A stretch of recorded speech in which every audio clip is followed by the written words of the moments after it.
সুপ্রিয় শিক্ষার্থীরা, এমএডিকেশনের পক্ষ থেকে সবাইকে অনেক শুভেচ্ছা ও স্বাগতম। আমরা আজকে তোমাদের বোর্ড বইয়ের অনুশীলনীর যে বহু নির্বাচনী প্রশ্নগুলো আছে সেগুলো আজকে সমাধান করব। আমরা পূর্বের ক্লাসে একবারে বেসিক থেকে আলোচনা করেছি, তাই তোমরা যাদের বেসিকে সমস্যা আছে অর্থাৎ বাস্তব সংখ্যার বেসিক যারা ভালো বোঝো না তারা অবশ্যই পূর্ববর্তী ক্লাসটা করে আসবে। ডেসক্রিপশন বক্সে লিংক দেওয়া থাকবে। তো চলো আমরা শুরু করি যে এখানে বহু নির্বাচনটি আসলে কি কি দেয়া আছে।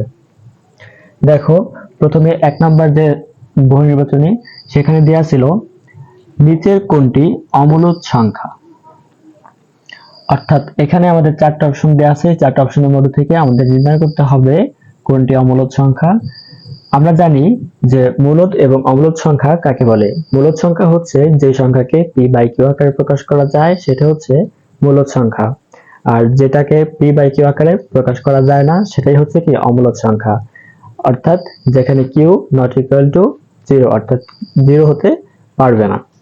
তাহলে দেখো এখানে পি বাই কিউ আকারে প্রকাশ করা বলতে কি বোঝাচ্ছে?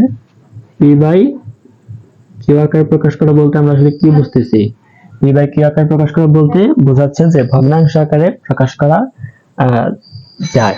আচ্ছা, দেখো আমরা জানি যে যদি কোনো সংখ্যার উপরে পৌনঃপুনিক দেয়া থাকে, ধরো এখানে দেয়া আছে 3 2, দুটোর উপর যদি পৌনঃপুনিক দেয়া থাকে তাহলে এর অর্থ হচ্ছে কি এটা 0 3 3 2 3 2 3 2 এরকম ভাবে কি অগণিতবার চলতে থাকে। অর্থাৎ যে সংখ্যার উপরে পৌনঃপুনিক দেয়া থাকে সেটা হচ্ছে কি আমাদের মূলদ সংখ্যা। আর অমূলদ সংখ্যা কোনটা? যে সংখ্যার উপরে পৌনঃপুনিক থাকে না কিন্তু এরকম ভাবে 2 3 1 4 5 6 ড্যাশ ড্যাশ ড্যাশ, মানে এটাও চলতে থাকবে কিন্তু এটা হচ্ছে কি এলোমেলো ভাবে চলতে থাকবে, অর্থাৎ অনাবৃত। এই ধরনের সংখ্যা হচ্ছে কি আমাদের অমূলদ সংখ্যা। তাহলে আমরা এখন দেখব যে কোন সংখ্যাগুলো মূলদ এবং কোন সংখ্যাগুলো অমূলদ। আবার দেখো, আমরা জানি যদি কোনো পূর্ণবর্গ সংখ্যা হয় রুটের মধ্যে, পূর্ণবর্গ সংখ্যা কোনগুলো? যেমন 1 এর উপরে যদি স্কয়ার করি তাহলে হয় 1, 2 এর উপরে স্কয়ার করলে হয় 4, 3 এর উপরে করলে হয় হচ্ছে কি আমাদের 9। তাহলে এই দিকে যে সংখ্যাগুলো আছে এগুলোই হচ্ছে কি আমাদের পূর্ণবর্গ সংখ্যা। তাহলে যদি পূর্ণবর্গ সংখ্যা থাকে তাহলে সেটাও কি মূলদ সংখ্যা হবে। আমাদের জানতে চাইছে কি অমূলদ সংখ্যা কোনটা। তাহলে দেখো প্রথমে ক নাম্বার দেওয়া ছিল, ক নাম্বারে যেটা ছিল সেটা হচ্ছে কি 0.3 তার উপরে ছিল কি প্রাইম পৌনঃপুনিক ছিল। তাহলে 0.3 এর উপরে যেহেতু পৌনঃপুনিক ছিল এটাকে নির্ণয় করার জন্য আমরা, অর্থাৎ ভাঙার জন্য আমরা যেটা করতে পারি সেটা হচ্ছে যেহেতু একটার উপরে পৌনঃপুনিক আছে তাই কার উপর আছে 3 এর উপরে, তো 3 টা আগে নিব, ঠিক আছে। আর যেহেতু একটার উপর আছে সেজন্য নিব 9 আর জন্য 0। ওকে, তাহলে এখানে আমরা কি পাচ্ছি 3 বাই হচ্ছে কি 9, তাহলে মানে 1/3। তাহলে 1/3 যদি হয় তাহলে কি আমরা p বাই q আকারে প্রকাশ করতে পারছি। যদি 1/3 আকারে যেহেতু পাচ্ছি তার মানে কি p বাই q আকারে প্রকাশ করতে পারছি। যেহেতু p বাই q আকারে প্রকাশ করা যাচ্ছে তার মানে হচ্ছে কি এটা মূলদ সংখ্যা, অমূলদ সংখ্যা নয়। তারপরটা দেখো রুটের মধ্যে আমাদের কি ছিল? রুটের মধ্যে ছিল 16, এখানে ছিল 9। তো এটাকে যদি আমরা ক্যালকুলেশন করি তাহলে কিভাবে করা যায়? দেখো দুইটার উপরে রুট আনা যায়, উপরেও রুট নিচেও রুট। তারপরে এটা রুট করলে হয় 4 আর এটারে করলে হয় কি 3, অর্থাৎ আমরা আবারও কি p বাই q আকারে পেয়ে গেলাম। যদি p বাই q আকারে প্রকাশ করা যায় তাহলে সেটা হবে কি মূলদ সংখ্যা। বারবার বলছি, তোমরা ভালো করে দেখে নিবা। তাহলে যেহেতু এখানে p বাই q আকারে প্রকাশ করা যাচ্ছে তার মানে এটাও কি মূলদ সংখ্যা। আমাদের চেয়েছে হচ্ছে কি অমূলদ সংখ্যা কোনটা। এরপরে দেখো গ নাম্বারে কোনটা দেয়া ছিল? এখানে দেয়া ছিল ঘনমূল দিয়ে, অর্থাৎ 3, তারপর আছে 8 27। এটা যদি আমরা ক্যালকুলেশন করি কিভাবে করতে পারি? দেখো এখানে যেহেতু 8 আছে তাহলে 8 এর ঘনমূল করলে হয় কত 3, আর 27 করলে 3 এর উপরে 3। তাহলে আর যেহেতু রুট ছিল তাহলে এটা হবে কি 1/3। তাহলে যেহেতু 1 আছে 3 আছে এবং বাইরে 1/3 আছে তাহলে 3 3 কাটাকাটি, এখানেও তাই 3 3 কাটাকাটি। আমাদের থাকবে হচ্ছে কি 2/3। 3। এই 2/3 হচ্ছে কি আমাদের p/q আকারে প্রকাশ করা যায়। যেহেতু 2/3 ও p/q আকারে প্রকাশ করা যায়, তাহলে এটা হচ্ছে কি একটা মূলদ সংখ্যা। আচ্ছা, এরপরে দেখো 5/√3। যেহেতু 5/√3 দেয়া আছে, সেটা কি মূলদ না অমূলদ সেটা এখন আমরা দেখব। এখন দেখো, আমরা যদি 5/√3 কে দেখি, তাহলে এখানে দেয়া আছে 5। এটা কিন্তু কোনো ঘন পূর্ণবর্গ সংখ্যা নয়। 5 কিন্তু কোনো পূর্ণবর্গ সংখ্যা নয়। যদি আমরা 5 দিয়ে স্কয়ার করতাম তাহলে তো কি 25। এই 25 হচ্ছে কি আমাদের পূর্ণবর্গ সংখ্যা। আবার দেখো √3, √3 কিন্তু আমাদের পূর্ণবর্গ সংখ্যা নয়। ঠিক আছে, তাহলে আমরা এটাকে এখন ক্যালকুলেটরে দিব, দেখব যে আসলে মানটা কত হয়।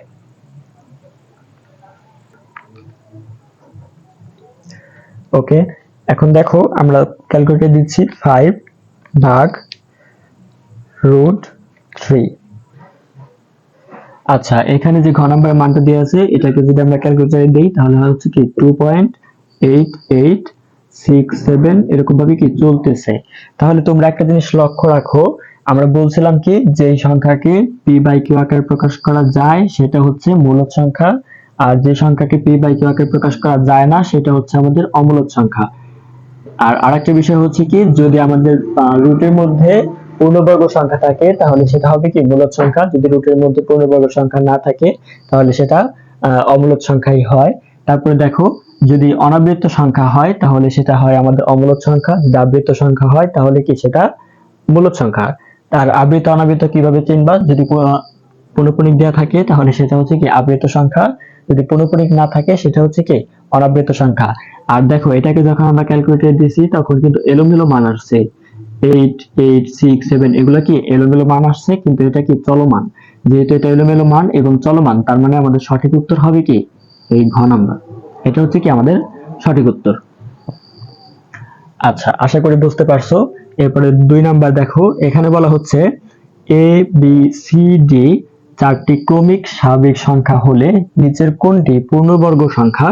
এখানে বলছে কি যে এ বি সি ডি এগুলো চারটি ক্রমিক স্বাভাবিক সংখ্যা হলে নিচের কোনটি পূর্ণবর্গ সংখ্যা।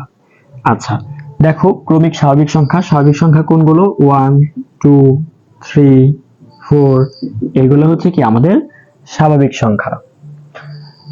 আচ্ছা, এখন এখানে বলছে কি চারটি স্বাভাবিক সংখ্যা হলে নিচের কোনটি পূর্ণবর্গ সংখ্যা। এখন দেখো, এই দুইটা যদি আমরা গুণ করি, চারটা এ বি সি ডি, ওকে, যদি আমরা কোনো স্বাভাবিক সংখ্যার সাথে যদি 1 যোগ করি তাহলে আমরা হচ্ছে কি আমরা পূর্ণবর্গ সংখ্যা পাই। তার মানে আমাদের আনসার হচ্ছে কোনটা, আনসার হচ্ছে এই যে এটা A B C D plus 1, এটা হচ্ছে কি আমাদের আনসার। আচ্ছা, আমরা একটু দেখছি যে বাস্তবে এটা হয় কিনা। যেমন 1 গুণ 2 গুণ 3 গুণ 4, ওকে।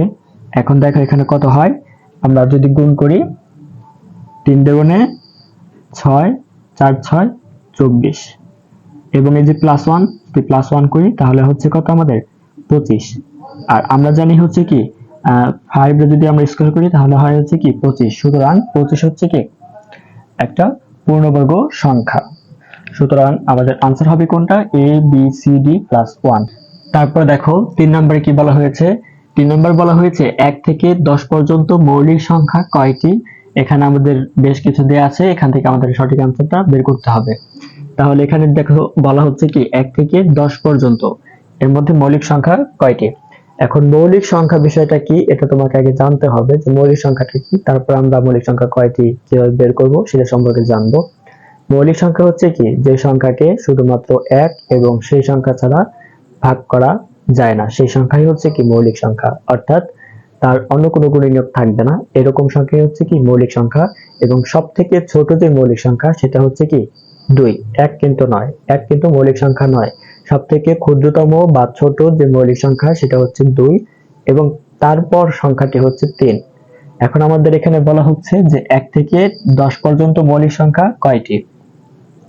তাহলে আমরা জানি কি, যেমন 2 কে তুমি যদি ভাগ করো তাহলে তুমি 1 দ্বারা ভাগ করতে পারো এবং 2 কে 2 দ্বারা ভাগ করতে পারো।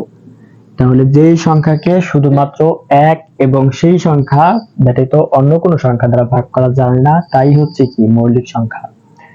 এখানে কিন্তু বলা হয় নাই যে নিচের কোনটি মৌলিক সংখ্যা, বলা হচ্ছে যে 1 থেকে 10 পর্যন্ত মৌলিক সংখ্যা কয়টি। তার মানে আমরা বুঝতে পারলাম 2 একটা মৌলিক সংখ্যা, সবথেকে ছোট মৌলিক সংখ্যা 2, তার মানে 1 কিন্তু মৌলিক সংখ্যা নয়। তারপরে দেখো 3 কে যদি আমরা ভাগ করি তাহলে 1 দ্বারা ভাগ করা যায় এবং 3 দ্বারা ভাগ করা যায়, সুতরাং 3 একটি মৌলিক সংখ্যা। কিন্তু তুমি যদি 4 লেখো, 4 কি মৌলিক সংখ্যা হবে? 4 কে কি 1 দ্বারা ভাগ করা যায়, 4 দ্বারা ভাগ করা যায়, আবার 2 দ্বারাও কি ভাগ করা যায়, সুতরাং 4 কোনো মৌলিক সংখ্যা নয়। এরপরে দেখো 5 কে কিন্তু আবার আমরা শুধুমাত্র 5 এবং 1 দ্বারা ভাগ করতে পারি। এবং আছে 7 কেও কিন্তু অন্য কোনো সংখ্যা দ্বারা ভাগ করা যায় না। কিন্তু 9 কে কিন্তু 3 দ্বারা আমরা ভাগ করতে পারি, সুতরাং আমাদের আনসার হবে কি এই 4টা, অর্থাৎ সঠিক উত্তর খ। আশা করি বুঝতে পারছো। তবে এখানে বের করার একটা ফর্মুলা আছে, ফর্মুলা হচ্ছে দেখো আমি এখানে একটা মোবাইল নম্বরের মতো একটা ডিজিট লিখে রাখছি। এটা হচ্ছে কি লেখা আছে 4422322321। তোমরা মনে রাখার জন্য এভাবে মনে রাখতে পারো 44 22 3 22 3 21, এরকম ভাবে কি মনে রাখতে পারো। তো কিভাবে নির্ণয় করা যায় দেখো, এগুলাকে আমি এখন নিচে নিচে লিখবো। এই 4টা আগে লিখতেছি, তারপরে 4 2 2 3 2 2 3 2 1। এখন এটাকে আমরা কিভাবে বের করতে পারি যে কোনটা কোথায় হবে, এখন আমরা দেখব। দেখো 4 এখানে হচ্ছে কি 1 থেকে 10 পর্যন্ত কয়টা মৌলিক সংখ্যা আছে? 1 থেকে 10 পর্যন্ত বললে মৌলিক সংখ্যা 4টি। যদি 11 থেকে 20 পর্যন্ত বলি তাও মৌলিক সংখ্যা 4টি। যদি 21 থেকে 30 পর্যন্ত বলি মৌলিক সংখ্যা এখানে 2টি। 31 থেকে 40 পর্যন্ত বললে মৌলিক সংখ্যা 2টি। 41 থেকে 50 পর্যন্ত বললে মৌলিক সংখ্যা 3টি। 51 থেকে 60 পর্যন্ত বললে মৌলিক সংখ্যা 2টি। 61 থেকে 70 পর্যন্ত বললে মৌলিক সংখ্যা 2টি।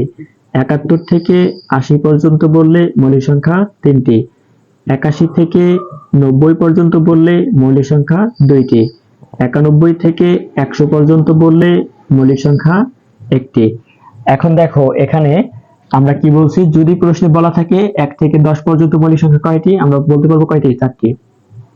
যদি বলে 1 থেকে 20 পর্যন্ত কয়টি, তাহলে 4 আর 4 যোগ করে কয়টা হবে? 8টা। যদি বলে 1 থেকে 30 পর্যন্ত তাহলে হবে কয়টা? 10টা। যদি বলে 31 থেকে 40 তাতে হবে কয়টা? 2টা। এরকম ভাবে তোমাদের যেভাবে বলুক না কেন তুমি অতি সহজে কি এটা বের করতে পারবা। তাহলে আমাদের মনে রাখতে হবে কোনটা, এই যে এখানে 4 4 2 2 3 2 2 3 2 1, এই কোডটা মনে রাখলে কি আমাদের অতি সহজে মনে রাখা সম্ভব। তারপর দেখো 4 নাম্বার বলা হচ্ছে কোনটি সকল পূর্ণ সংখ্যার সেট। এখানে নিচে বেশ কিছু সেট দেয়া আছে, কিন্তু কোনটা পূর্ণ সংখ্যার সেট সেটা আমাদের নির্ণয় করতে হবে। দেখো আমরা জানি কি পূর্ণ সংখ্যার সেট হচ্ছে কোনটা, যেখানে ধনাত্মক এবং ঋণাত্মক পূর্ণ সংখ্যা থাকবে এবং শূন্য থাকবে, সেটাই হচ্ছে কি আমাদের পূর্ণ সংখ্যার সেট। পূর্ণ সংখ্যার সেট কি জেড দ্বারা প্রকাশ করা হয়। তাহলে দেখো এখানে কি আছে, যেমন ধরো এখানে ক্রমান্বয়ে দেখো দেয়া নাই, এখানে কত আছে -4 -2, এখানে তারপরে থাকতো কত -1, তারপরে 0 1 2 3, এরকম ভাবে যদি থাকতো তাহলে এটা হতো কি আমাদের পূর্ণ সংখ্যার সেট। কিন্তু এখানে কিন্তু এরকম ভাবে দেয়া নাই, অর্থাৎ আমরা বলতে চাচ্ছি পূর্ণ সংখ্যার সেট যদি আমরা বলতে চাই তাহলে এরকম হয়তো -3 -2 -1 0 1 2 3, এরকম যে সেট সেটাই হচ্ছে কি আমাদের পূর্ণ সংখ্যার সেট। তাহলে এখানে এরকম কোন সেট কি আছে আমাদের? দেখো এখানে কিন্তু এরকম নাই, এখানে আমাদের আছে তবে এই সংখ্যাটুকু নাই। যদি আমরা এখানে এটা না দিয়ে আমরা যদি ড্যাশ ড্যাশ দিয়ে দিই তাতে কি কোনো সমস্যা আছে? কোনো সমস্যা নাই। সুতরাং আমাদের এটাই হবে কি আনসার। তাহলে আমাদের আনসার হচ্ছে কোনটা? -2 -1 0 1 2, এই যে সেটটা দেয়া আছে এটাই হচ্ছে কি আমাদের আনসার। এখানে দেখো ঋণাত্মক পূর্ণ সংখ্যা আছে, ধনাত্মক পূর্ণ সংখ্যা আছে এবং একটা শূন্য আছে। যেখানে ঋণাত্মক এবং ধনাত্মক সংখ্যা থাকে এবং শূন্য থাকে সেটাই হচ্ছে কি পূর্ণ সংখ্যার সেট। এটাকে আমরা কি দ্বারা প্রকাশ করি? জেড দ্বারাও প্রকাশ করি। তো এরপর দেখো 5 নাম্বার কি বলা হচ্ছে। 5 নাম্বার বলা হচ্ছে বাস্তব সংখ্যার ক্ষেত্রে অর্থাৎ কোনটা সঠিক সেটা আমাদের দেখতে হবে। একে বলা হচ্ছে বিজোড় সংখ্যার বর্গ একটি বিজোড় সংখ্যা, অর্থাৎ যে কোনো বিজোড় সংখ্যার বর্গ করলে একটা বিজোড় সংখ্যা পাওয়া যাবে, এটা হচ্ছে আমাদের বলা হচ্ছে। এখন আমরা দেখি আসলে হয় কিনা। ধরো এখানে দেখাই বেজোড় সংখ্যা কি বলছে, বেজোড় সংখ্যার বর্গ একটি বেজোড় সংখ্যা। এখন 3 হচ্ছে কি বেজোড় সংখ্যা, 1 বেজোড় সংখ্যা। আচ্ছা ক্রম অনুসারে লিখি 1 3 5 7 9, এগুলো হচ্ছে কি আমাদের এক একটা বিজোড় সংখ্যা, এগুলো বর্গ করলে বলা হচ্ছে বিজোড় সংখ্যা হবে। এখন যদি আমি 1 রে বর্গ করি তাহলে 1 পাই, 3 রে বর্গ করলে হয় 9, 5 রে করলে 25, 7 রে করলে 49। তাহলে এরকম ভাবে যে করি তাহলে দেখা যাচ্ছে কি প্রত্যেকটা কি এক একটা বিজোড় সংখ্যা। অর্থাৎ আমি যদি কোনো বিজোড় সংখ্যার বর্গ করি তাহলে যেই বর্গ পাওয়া যায় সেটা হচ্ছে কি বিজোড় সংখ্যা। এই 9 25 এই প্রত্যেকটি দেখা যাচ্ছে বিজোড় সংখ্যা। সুতরাং এটা হচ্ছে কি আমাদের রাইট। আবার দেখো দুইটি জোড় সংখ্যার গুণফল 4 এর গুণিতক, দুইটি জোড় সংখ্যার গুণফল 4 এর গুণিতক। এখন দেখো জোড় সংখ্যা কোনগুলো, জোড় সংখ্যা হচ্ছে 2 4 6 8, এগুলো হচ্ছে কি জোড় সংখ্যা। তাহলে দুইটা জোড় সংখ্যা বলতে 2 আর 4 যদি আমি গুণ করি তাহলে হচ্ছে কি 8, 8 কিন্তু 4 এর গুণিতক, 8 কি 4 এর গুণিতক। সুতরাং এটাও কিন্তু রাইট। তাহলে দেখো পূর্ণবর্গ নয় এমন সংখ্যার বর্গমূল মূলদ সংখ্যা, পূর্ণবর্গ নয় এমন সংখ্যার বর্গমূল মূলদ সংখ্যা, এটা কি ভুল, আমরা জানি কি এটা ভুল। তাহলে সঠিক উত্তর কোনটা, 1 এবং 2, 1 এবং 2 কোথায় আছে? হ্যাঁ 1 এবং 2 আছে ক নম্বরে, তাহলে এটা হচ্ছে কি আমাদের সঠিক উত্তর। 6 নম্বর দেখো তিনটি ক্রমিক সংখ্যার গুণফল সর্বদাই নিচের কোনটি দ্বারা বিভাজ্য হবে? তিনটি ক্রমিক সংখ্যার গুণফল সর্বদাই কোনটি দ্বারা বিভাজ্য হবে? এখন তিনটি ক্রমিক সংখ্যা বলতে স্বাভাবিক সংখ্যা বোঝা যাচ্ছে। স্বাভাবিক সংখ্যা হচ্ছে কোনগুলো? স্বাভাবিক সংখ্যা হচ্ছে 0 থেকে বড় এমন সকল সংখ্যা হচ্ছে কি স্বাভাবিক সংখ্যা, যেমন 1 2 3 4 5 এরকম ভাবে কি যাচ্ছে। তাহলে বলছে কি তিনটি ক্রমিক সংখ্যার গুণফল, তাহলে প্রথম তিনটাকে আমরা গুণ করি 1 2 3, কত হয়? 3 দ্বিগুণে 6। ওকে, সর্বদা নিচের কোনটি দ্বারা বিভাজ্য? এখন ধরো এটাকে যদি আমরা 6 বলি তাহলে 3 দ্বারা কি এটা 6 কি বিভাজ্য? বিভাজ্য বলতে আসলে কি বোঝায়? বিভাজ্য দ্বারা বোঝায় হচ্ছে ভাগ করার পর ভাগশেষ 0 আসবে। যদি আমরা 6 কে 3 দ্বারা ভাগ করি তাহলে কিন্তু কি ভাগশেষ আমাদের 0 আসে।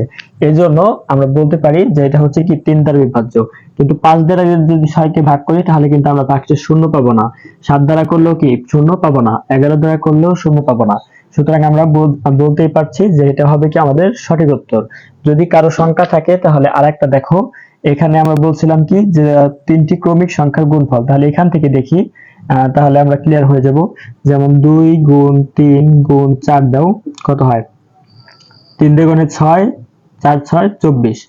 আচ্ছা 24 এখন তুমি 3 দ্বারা ভাগ দাও, 24 যদি ভাগ দাও তাহলে আমরা কি কি পাচ্ছি এখানে?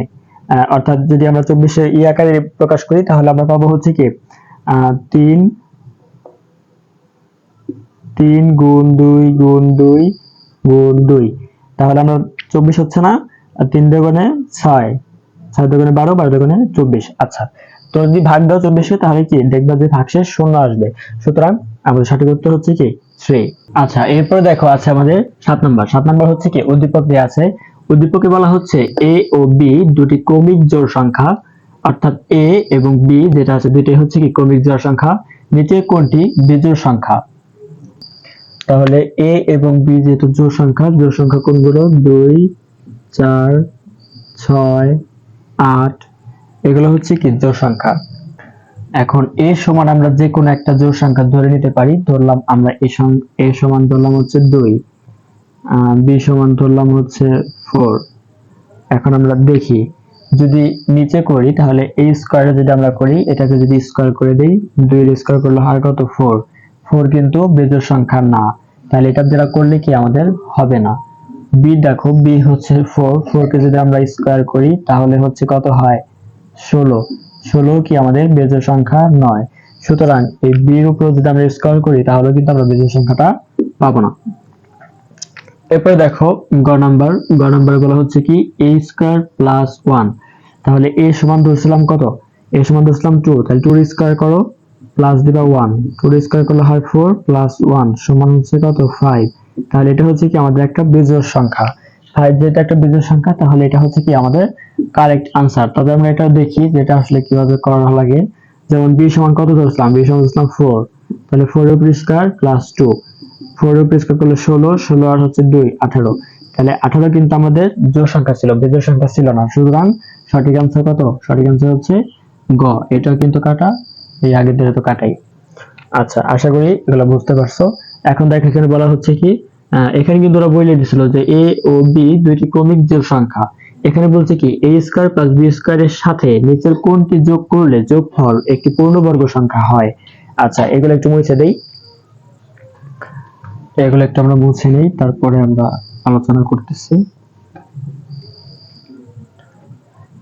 আচ্ছা, তাহলে এটার সাথে দেখো আমরা এখানে লিখি যদি a square plus b square, এর সাথে আমরা মাইনাস a দেই, মাইনাস a b, তাহলে এটা কি আমাদের কোনো পূর্ণবর্গ সংখ্যা হচ্ছে? এটা কি কোনো পূর্ণবর্গ সংখ্যা হইলো না। সেজন্য আমরা কি করব, এই মাইনাস a b দিব না। এখন যদি আমি প্লাস a b দেই, এখানে ধরো প্লাস a b দিলাম, তাহলেও কিন্তু কি কোনো পূর্ণ সংখ্যা হয় না। হ্যাঁ, পূর্ণ সংখ্যা হয় না। এরপর যদি 2ab দেই, প্লাস 2ab, তাহলে পূর্ণ সংখ্যা হয়। কিভাবে হয় আমরা জানি, হচ্ছে কি সূত্র আছে একটা, a প্লাস b হোল স্কয়ারের সূত্র। a প্লাস b হোল স্কয়ারের সূত্র কি ছিল? a square plus 2ab plus b square.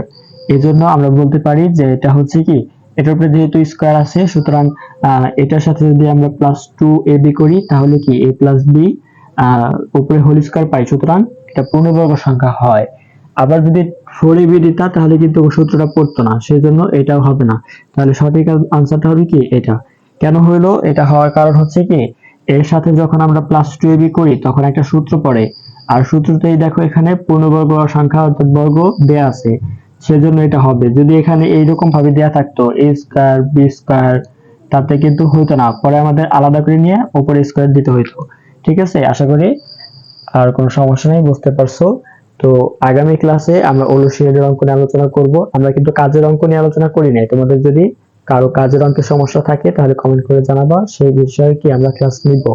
তবে আমার ধারণা অনুশীলনী করলে এবং পাশাপাশি উদাহরণ সৃজনশীল করাই দিলে তোমাদের আর কোনো সমস্যা থাকবে না। ঠিক আছে, তাহলে আজকের ক্লাসটা এই পর্যন্তই।